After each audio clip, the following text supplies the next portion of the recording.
8:05 de la mañana. Nosotros ya estamos en ampliación de noticias y nuestro compromiso es con la información, nuestro compromiso es con la verdad y nuestro compromiso es que usted reciba toda la información posible para que pueda ejercer su derecho como ciudadano este domingo y, por supuesto, elegir al candidato o a los candidatos o a la lista que le resulte más atractiva para conformar este congreso brevísimo. Fernando, Ricardo, ya estamos en carrera nosotros, en carrera informativa. Modo elecciones, ¿no? por supuesto. Buenos días, Patricia. Buenos días, Ricardo. Y por eso hemos invitado a 3 candidatos de 3 partidos diferentes que postulan por Lima, que tienen orientaciones e historias políticas diferentes, trayectoria profesional también diferente, y nos contarán qué prioridades tienen y qué es lo que creen que pueden lograr en un congreso que será corto, Patricia. Y ojo, que estamos procurando tomar contacto también con representantes del Partido Morado, que vaya que la está pasando mal esta semana, por situaciones que ya todos hemos conocido, pero no han aceptado la invitación. El último en complicarse ha sido más bien su personero legal, Marcos Ceballos, por una actuación suya anterior. Él es personero legal ahora del Partido Morado, pero formó parte de la administración de Susana Villarán, fue el personero también, el abogado de la campaña por el no a la revocatoria, y en ese sentido ocultó aportes de Odebrecht y OAS a esa campaña, a la administración de Susana Villarán, por lo que está siendo procesado por el caso Lava Jato, por la fiscalía del caso Lava Jato. Se le complica todo al Partido Morado. Parece creíble que el caso del señor Mora no haya sido conocido por el partido. Habría que preguntar si tampoco era conocido por el partido. Ahora, mucho filtro que no funcionó. Recordemos que ahorita hay un candidato del Frente Amplio preso, porque tenía un proceso en su contra del cual el Frente Amplio dice no haber tenido mayor conocimiento. Entonces, recordemos que a veces se dice que el ciudadano vota mal. Yo diría, bueno, ¿qué menú se le ofrece también? Los partidos seleccionan mal. ¿Qué menú se le ofrece también? 8:07 de la mañana, nosotros tenemos 3 candidatos para conversar sobre lo que les espera el sábado en este último tramo. De que no ha sido una maratón como suelen ser las carreras, las campañas electorales, sino ha sido una carrera de velocidad de 100 metros, de esas que ganaba. De 50, creo. 50 con obstáculos, Patricia. No, todos han tenido que hacer la de Usain Bolt, a ver quién llega primero. Pero con obstáculos. Así es, con vallas. Bueno, sin vallas en realidad. Jorge Villacorta Carranza, candidato al Congreso de la lista de Lima por el partido político Contigo, está con nosotros. También está el ex Contralor General de la República, Fuad Curi, que lo hemos entrevistado muchas veces en su calidad de Contralor y ex Contralor, y el ex secretario general de Acción Popular, Alberto Velarde, candidato al Congreso en la lista de Lima de Acción Popular con el número 12. Gracias, señores, por acompañarnos. Patricia, buenos días. Fernando, Ricardo. Bueno, complicado trabajo de tratar de llegar al Congreso en esta campaña tan corta, ¿no? Y en un Congreso además que tampoco va a durar mucho. La gente pareciera no sentir que tiene que elegir a alguien porque sospecho que cree que no es muy trascendente el Congreso que va a llegar. ¿No? Después de que se disolvió el Congreso, evidentemente el prestigio de la clase política y de los candidatos al Congreso en esta campaña se fue en picada, ¿no?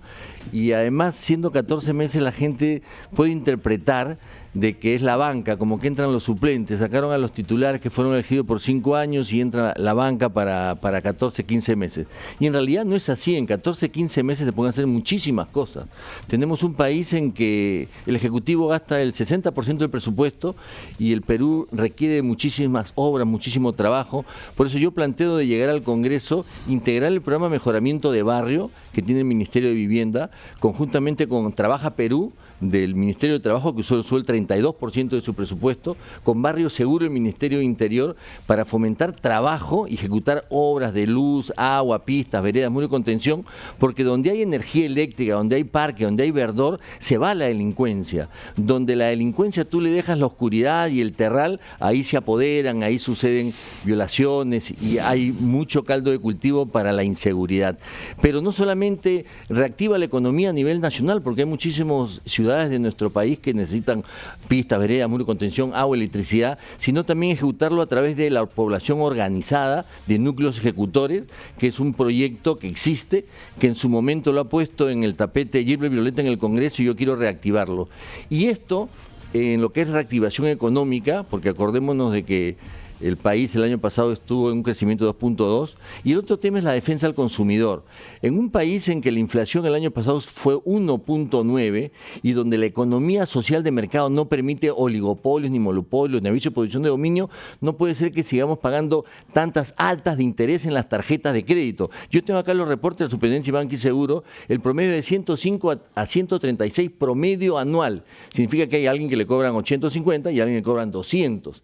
Entonces, y si usted se pasó de la fecha de pago, ya el tema se desmaneja y puede ser 200. Ahora, eso se puede, ¿qué tendría que cambiar para que eso se pueda regular? Sí. Porque recordemos que no hay control de precios, que somos una economía libre de mercado. Y además a eso yo le sumaría el hecho de que si de multas, moras e intereses se trata, la SUNAT gana por goleada. Y esa es una entidad del Estado. Claro, entonces mira, la ley de bancos, la 26702, el artículo 9, fija la tarifa libre, es decir, los bancos pueden ejercer libremente su derecho de fijar tarifas.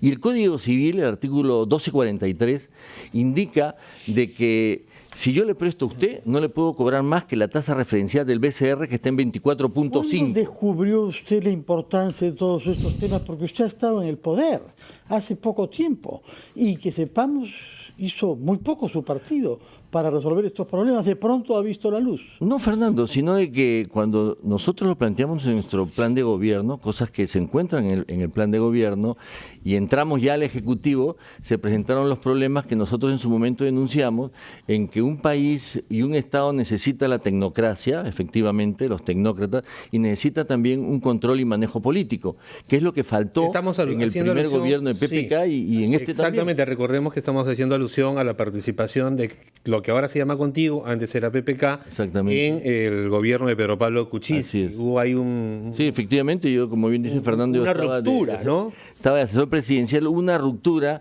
y hubo un error, diría yo, que creo que al final se tradujo en la vacancia por renuncia de Pedro Pablo Kuczynski. Eso fue 1 año y 8 meses después de haber estado en el poder.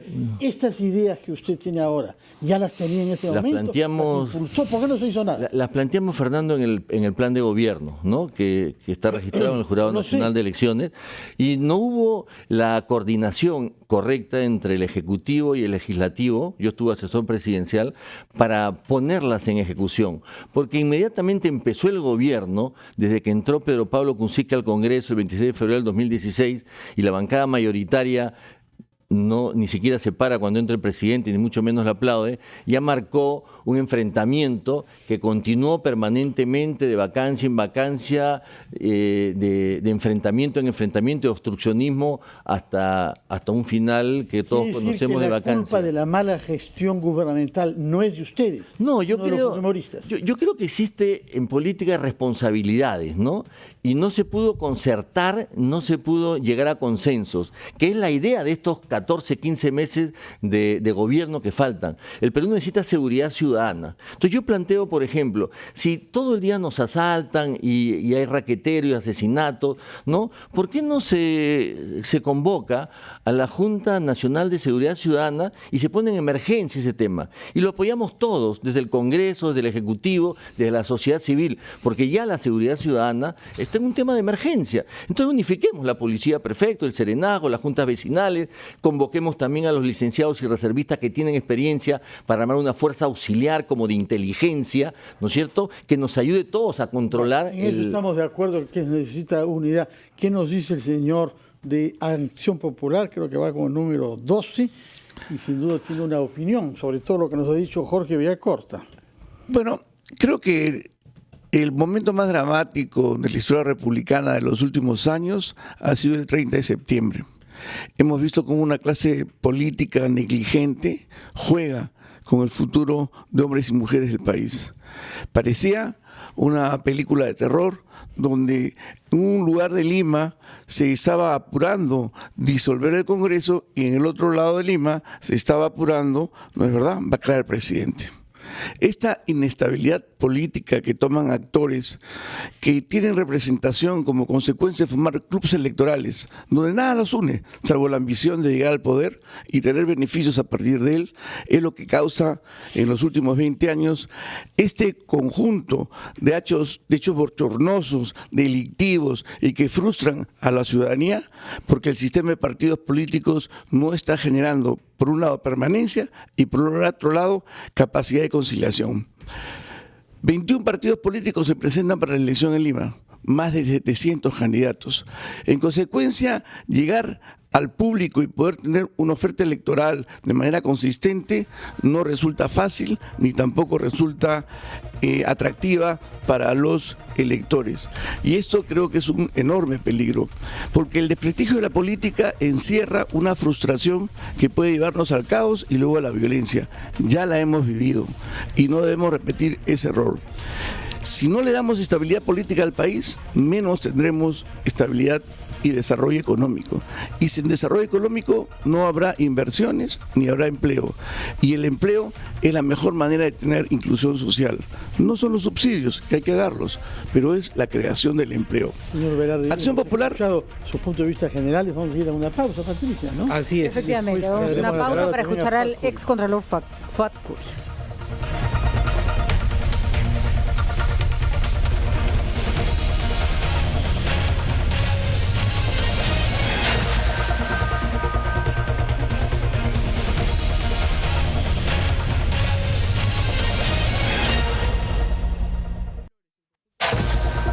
El poder en tus manos. Elecciones parlamentarias 2020. 8 de la mañana con 21 minutos. Continuamos en ampliación de noticias. Estamos ya miércoles 22. A un pasito nada más de las elecciones extraordinarias del Congreso. Escuchamos a 3 candidatos esta mañana, sus propuestas. Hemos escuchado a Jorge Villacorta, estábamos escuchando a Alberto Velarde de Acción Popular. Luego vamos a escuchar a Fuad Curi del PPC. Alberto. Como comentábamos, el problema más dramático que tiene el Perú hoy es que la relación entre territorio y población nos ha desbordado. El Perú republicano comenzó siendo más rural que urbano. Hoy tenemos un país que concentra entre Arequipa y Tumbes el 75% de la población. Entre otras cosas, nos ha traído en las grandes ciudades costeras grandes problemas del transporte público masivo y grandes problemas de inseguridad ciudadana.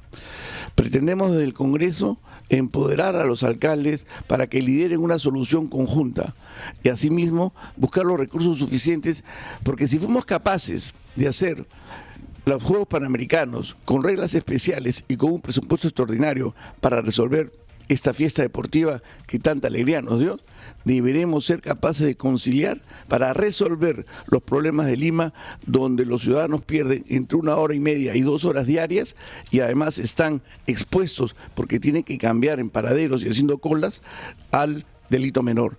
Para resolver estos 2 temas, Acción Popular va a proponer un programa especial que pueda permitir salir de esta condición penosa que cada ciudadano vive en toda la ciudad. Señor Fuad Curi, usted va con número 5 de PPC, ha sido Contralor General de la República, preside un instituto de lucha contra la corrupción, creo, ¿no? ¿Con qué propuestas básicas postula usted, creo que es la primera vez, a una elección política? Sí, es correcto. Por primera vez me presento a una lid electoral.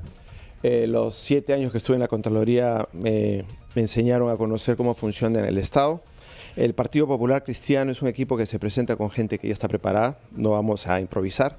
Es más, sabemos que son solamente 15 meses o 16 meses que vamos a estar en el Congreso y tenemos que ser muy cautos en lo que ofrecemos. Y el Partido Popular Cristiano se ha concentrado en 4 ejes estratégicos que ya se han comentado: la reforma política, la reforma judicial, el mantener el equilibrio económico y finalmente el tema de seguridad, pero hemos puesto a través de los trabajos internos que hay un problema central que atraviesa todo, que es la corrupción. Yo quisiera salirme un poquito de la caja y entrar en un tema no de propuestas electorales, sino cuál es el problema central de lo que está pasando en el Perú. El Perú no está siendo bien gestionado, no se está gerenciando bien, no se está manejando el país. Hay 4 cosas que no se están haciendo bien. No hay planificación de corto, mediano y a largo plazo. no estamos bien organizados, solamente basta con ver el organigrama de la PCM. Es el peor escenario de un experto en organización.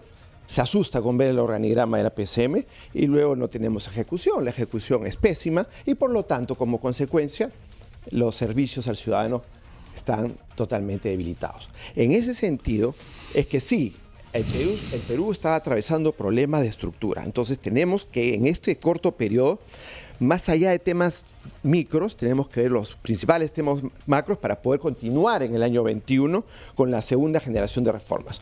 Obviamente es impresionante ver que no hay planificación. Por lo tanto, regreso a las propuestas, tiene que haber una reforma política que nos sirva como base política para poder iniciar las reformas. Tenemos que tener una reforma judicial porque sin justicia un país no es viable. Definitivamente la gente necesita justicia. Y justicia me refiero a justicia social, me refiero a que funcione el sistema. Como Contralor yo he podido apreciar que la lucha contra la corrupción ha sido una carrera cuesta arriba, por lo que todos ya sabemos. El tema es que había colusión, estaban conversados los para distintos eso estaba usted, ¿no? Durante 7 años como Contralor General de la República. Gracias. Qué grandes descubrimientos hizo, qué grandes confrontaciones mantuvo usted para luchar contra la corrupción durante esos 7 años. Gracias por la precisión. La Contraloría es un órgano dentro de la planificación, organización, ejecución y control, es una de las patas de una mesa.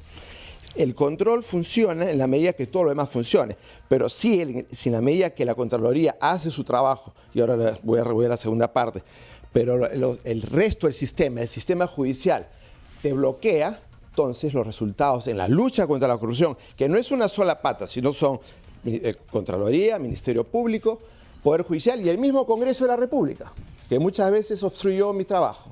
Pero bueno, no vamos a entrar en eso. Los resultados de la Contraloría están en las memorias, están en los informes de gestión y solamente un tema. ¿Qué dijo sobre Odebrecht, por ejemplo, usted? Gasoducto está denunciado por mi gestión, 5 ministros de Estado. La carretera Costa Verde, Félix Moreno, está denunciado por mi gestión. La carretera Chaca-San Luis, el Hospital Orena del Cusco. Tenemos 11 gobernadores regionales o presos o fugados. ¿Para qué existe la Contraloría si todo eso se hizo en su momento y ahí siguieron robando tan tranquilos hasta terminar las obras y seguir cobrando coimas? ¿Sabes por qué, Patricia? Porque el control no es el control posterior, porque en esencia el auditor revisa lo que hace el gestor. Si el gestor es corrupto, entonces todo su aparato se corrompe. No hay forma que detengas la corrupción, porque vas a llegar tarde, como siempre lo hemos discutido. Bueno, pero ahora hay control concurrente. ¿Qué más tiene que cambiar para que, y supongo que algunas reglas tienen que cambiar desde el Congreso? Me gustaría escuchar una propuesta concreta para que la Contraloría funcione. Tenemos 3 propuestas. Porque decían que le faltaban dientes a la Contraloría. La primera gran propuesta es trasladar la Procuraduría Anticorrupción a una autoridad independiente, sacarla del Ejecutivo. Es un proyecto de ley que estamos presentando el primer día. Como una superintendencia, digamos, como la SBS, por ejemplo. Vamos a discutirlo donde nosotros creemos que debería estar en la Contraloría para la corrupción de García. Si me permite, Beto, hay un tema, por ejemplo, en el que yo conozco, que es el tema de agua, los presupuestos, los precios unitarios, tranquilamente se pueden sistematizar. Es decir, si vas a lanzar una tubería de 40 kilómetros, ¿no? Y ahorita existen, pues, GPS, sabes si el terreno es duro, si es roca, si vas a elevar el tubo para un asentamiento humano. Es decir, tú puedes sistematizar perfectamente y sacar un precio por metro cuadrado en las obras de carreteras, irrigaciones, agua y desagüe. Es decir, tenemos que la digitalización y la automatización, sistematizarla para que haya trazabilidad, ¿no es cierto? Y tú pero eso no se puede hacer desde el Congreso. Entonces, lo que pasa es que no podemos prometer cosas que no se pueden hacer desde el Congreso. En Chiclayo hace 15 días que están sin agua, la gente terminó rompiendo una tubería para poder tener agua. Tenemos distritos que se llenan de desagüe todos los días. San Juan, claro, pero en las comisiones, Patricia, del Congreso llamas al Contralor, los sectores, dice, proponemos esto, ¿se puede hacer? Sí, se puede hacer, entonces implementémoslo. Porque si queremos un gobierno digital, tenemos que empezar en algún momento. De acuerdo, pero no se puede prometer cosas que no se pueden hacer. Sí, efectivamente. Por ejemplo, la Costa Verde tiene ahora un máximo de velocidad de 60 kilómetros por hora. ¿Por qué la gente ahora bajó la velocidad? Porque hay un gran letrero que dice la multa es 720 soles. La sanción, el corrupto tiene que saber que hay sanción. Me van a permitir un momentito porque tenemos el espacio de propaganda electoral que tenemos que respetar todos los medios de comunicación. Estamos a pocos días de las elecciones y seguimos escuchando las propuestas de los candidatos en este espacio. De inmediato, propaganda electoral. Poder en tus manos. Elecciones parlamentarias 2020. Seguimos con nuestro debate electoral. Ha sido interrumpido por, obviamente, las noticias, porque acá tenemos que tocar todos los temas. Estábamos con el señor Jorge Villacorta del Partido Contigo, también el excontralor de la República, el señor Fuad Curi del Partido Popular Cristiano, y el exsecretario general de Acción Popular, el señor Alberto Velarde. Estábamos viendo un poco lo que se puede y no se puede hacer desde el Congreso. Yo entiendo que hay muchísimos temas por mejorar, que un Estado que no funciona, básicamente es un Estado que no le ofrece al ciudadano ninguna garantía de nada, ¿no? Estamos en el año de la universalización de la salud y cada día recibimos noticias más tristes sobre cómo no funciona, la salud. Hoy día han muerto 4 personas otra vez en un accidente de tránsito. Contamos feminicidios anoche, ¿no? Todos los días contamos feminicidios como, ¿no? Como ya si fueran cosas normales, y no son problemas nuevos. No son problemas nuevos. Entonces, lo interesante sería ver qué se puede hacer desde el Congreso, porque si de algo está cansadísima la gente, son de los pleitos, las discusiones inútiles, los adjetivos y los insultos que van y vienen, que están tan alejados de la realidad del ciudadano, tan alejados, ¿no? Patricia, por ejemplo, la universalización de la salud, el presupuesto del CIS el año 2018 era 2.275 millones, con 17 millones de miembros del CIS. Hoy día son 21 millones de miembros del CIS y el presupuesto es 1.854. Entonces, el Congreso no se trata de ir a obstaculizar, sino decir, bueno, si has ampliado la masa necesitas más presupuesto. ¿Tu realidad cuál es? Que el año pasado, sector salud, utilizaste solo el 37% de tu presupuesto. ¿Cuál es el problema para hacer una reprogramación presupuestal y dotar de fondos al CID para que la propuesta del presidente de la universidad sea verdad, sea realidad? Ese es algo concreto que desde el Congreso se puede hacer simplemente en la comunicación ejecutivo-legislativo. Y otra que insisto yo es el nivel de inseguridad, feminicidios, matanzas, asesinatos, falta de control. Es necesario que la Comisión Nacional de Seguridad Ciudadana, que preside el primer ministro, se reúna, ¿no es cierto?, y tome medidas más fuertes, más extremas. Desde el Congreso podemos decir, bueno... ¿Cuáles, por ejemplo? Por ejemplo, darle mayores facultades a la Policía Nacional para el uso de su arma de reglamento, ¿no? Yo hablaba con un policía, evidentemente tiene que haber un nivel de reciprocidad entre el atentado y cómo tú lo controlas. Tiene que haber legalidad, necesidad y proporcionalidad. Entonces, legislar para apoyarlo de tal forma que cuando tú repeles a un delincuente puedas defenderte. Y el otro tema que es central con el tema de los extranjeros. Y por supuesto, cero xenofobia, pero si hay tanto venezolano, ¿no?, y ya está dentro, las municipalidades tendrían que empadronarlos. Tiene que haber un control. ¿Qué cosa hace ese ciudadano en Lince? Y no es posible pues que en la cuadra 20 de la avenida Arequipa, en Rizo, existan en una sola cuadra, toda la cuadra, discotecas. Entonces el alcalde tiene que restringir esas licencias de funcionamiento y no puede haber que exista, según los informes, cerca de 150 elementos de prostitución y atrás no hay un cabecilla que esté controlando esa mafia. Entonces, el servicio de inteligencia que yo planteaba hace un momento, ¿no?, a través de los licenciados, reservistas, ciudadanos, que con un aplicativo y como con una fuerza auxiliar de la policía reporta, decir, los casos donde hay venta de drogas, donde hay tráfico de mujeres, donde estás viendo que va a prender un foco delincuencial, por un lado. Pero en el lado nacional el presidente o el presidente del Consejo de Ministros tiene que salir con sus ministros, con los congresistas, con los fiscales y decir, entramos en emergencia en el tema de seguridad ciudadana a nivel nacional. Vamos a abastecer los recursos, ¿no es cierto? A los serenazgos tenemos que implementarlo. Yo lo planteé cuando estaba candidato a la alcaldía de Lima, una escuela de formación de serenazgo, porque el serenazgo del INSE no se comunica con el mismo protocolo con el serenazgo de la Victoria o de San Isidro. Pero seguimos hablando, ojo, de cosas que no necesariamente se pueden hacer en el Congreso. Alberto, me gustaría preguntarte un punto que es importante. una cosa que sí se puede hacer desde el Congreso es mirar lo que se está haciendo en regiones. Es curioso porque Lima parece que no tuviera congresistas, porque como son un montón de un sitio demasiado grande, nadie se identifica con un congresista particular. Pero, por ejemplo, las benditas semanas de representación, el hecho de que muchas de las denuncias que hoy día son materia de investigación penal y investigación judicial fueron gracias a algunos congresistas que levantaron la voz sobre lo que estaba pasando en sus regiones. Y hoy día tenemos hospitales a la mitad, ya no hablemos de Contraloría. Si uno representa su región, tendría que ser capaz de llevar la voz y la investigación al Congreso sobre lo que está pasando en su región y no llamar 50 veces al mismo ministro que te cae mal para impedirle hacer su trabajo en lugar de mirar dónde está el problema. ¿Crees que se puede hacer algo al respecto? Mucho, se puede hacer mucho, Patricia. Mira, la organización que el Estado requiere pasa por tener buenos ciudadanos en la función pública. Entonces, el nivel de corrupción de los gobiernos locales y los gobiernos regionales es porque se han convertido en clubes electorales. Se juntan un grupo de interesados, ponen plata, se meten al gobierno regional y se dedican a hacer negocio. ¿Nadie controla eso? Cuando llegan los parlamentarios, ¿qué hacen? Negocian lo mismo.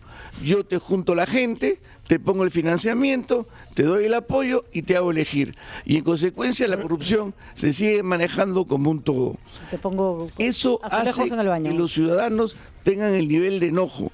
Las reglas están. ¿Se pueden mejorar? Sin duda. Lo que tenemos que cambiar es esta clase negligente que en los últimos 20 años nos ha gobernado, que ha nombrado ministros y funcionarios para hacer la descentralización, que solamente ha sacado provecho personal. Esto hace que la gente en el 40% no tenga ánimo de votar, que tenga una condición negativa ante el proceso electoral. Yo quiero invocar a los ciudadanos y las ciudadanas para que puedan ver quiénes participan del proceso y elijan a cualquier partido que hayan primero investigado quiénes son y qué han hecho. Porque son los mismos, Patricia, que se pasan de un partido a otro, que se disfrazan. Ayer fueron ministros de uno, hoy día son candidatos a congresistas de otro, pero son los mismos. Si no acabamos con esto, si no hacemos una renovación de verdad de las dirigencias políticas, este hermoso país llamado Perú, sus posibilidades de salir de la corrupción, que es el principal freno del desarrollo, no va a ser posible alcanzar. Ahí haremos el trabajo que tú sugieres, hacer más cercano al Congreso al trabajo de fiscalización de los gobiernos regionales, rompiendo esa atadura que ya se ha producido de corrupción. Y en ese sentido la experiencia de Fuad Curi puede ser importante. Si algo sabe usted, señor Curi, es cómo revisar las cuentas de una obra que se está llevando a cabo, ¿no? La descentralización ha fracasado en el Perú, está escrito, diagnóstico sobre la situación de los distintos problemas del Perú está escrito. Aquí tengo el informe del Plan Nacional de Competitividad, está escrito, cómo ser más competitivos, todo está escrito. Lo que se requiere es acción. Y sí, la experiencia en la Contraloría, Patricia, me da una visión integral de 360 grados de cuál es la situación del país y qué hacer. Hay una cosa que no estamos tocando, que es el talento humano, el capital humano del Estado. La ley Servir tiene que ser modificada, pero al más breve plazo, con el propósito de formar funcionarios públicos de carrera. En la medida que no exista eso y no exista la meritocracia en el Estado, y es fácil, porque existe en otros países, no vamos a tener la carrera pública para tener funcionarios... Los funcionarios de usted, de la Contraloría, son los primeros que quisieron exceptuarse de eso, seguidos por el Banco de Reserva y una serie de otras instituciones. La ley Servir, como está ahora, tiene que ser modificada para crear la carrera pública de verdad. Ahora, como propuesta para fortalecer la gestión pública y fortalecer el profesionalismo, tenemos como Partido Popular Cristiano la propuesta de incorporar el polígrafo para que sea utilizado para acceder a puestos de la alta gestión. El Congreso se exoneró, por ejemplo, de Servir. También. No sería hora de meter, o sea, ¿cómo podemos crear una institución como Servir para que todo el mundo se la vaya a pasear? No funciona la ley Servir, no ha funcionado. Pero ¿cómo va a funcionar si nadie pasa por ella? Se exceptúa. No, es que trabajadores judiciales, lo del Congreso de la República. Se exceptúan porque no tiene las garras y dientes ni tiene la autoridad como para hacerlo. No, pero es que está mal diseñado. Se requiere una revisión de la ley de servir para crear, Patricia, la carrera pública. No existe. Bueno, ya nos contará en algún momento qué cosa es lo que está tan mal diseñado, pero si estuviera tan mal diseñado la gente no tendría tanto miedo. Lo cierto es que todos se han saltado se han bypaseado la ley de servir, y el primero, el Congreso de la República. Ahí tienen algo que resolver que no parece tan complicado. Muchísimas gracias, señor. Hay un tema más que quisiera... Es que ya se nos acabó el tiempo, señor Curi. La capacidad sancionadora de la Contraloría fue eliminada por el Tribunal Constitucional. Ya no tiene la capacidad para sancionar. Y ese es un tema muy importante porque se le ha quitado... Se tiene que revisar porque tampoco se trata de volver a la Contraloría a una policía del funcionario público. Mejor es elegir buenos funcionarios a que estar persiguiendo a los ladrones. Si me permite, Patricia, invocar a la población que este domingo vaya a votar, que vote por el candidato de su preferencia, como dijo Beto, por el partido de su preferencia, pero que participe en este proceso. Yo creo que van a ir. Tienen más miedo a la multa que a un mal congresista. Sí. Iniciados, que voten por alguien. Muy bien. Esfuercen en votar por alguien. Si deciden votar contigo en buena hora. Si no tienes un candidato, vote usted por una lista. 9:01 minutos de la mañana. Gracias, señores. Suerte para este domingo. Estaremos, por supuesto, nosotros en jornada electoral. Vamos a conversar luego con el señor Fernando Sillonis, que ha tenido su candidatura en la cuerda floja. Vamos a ver qué nos cuenta, qué se decidió sobre su carrera en esta campaña. Vamos a una pausa. Volvemos.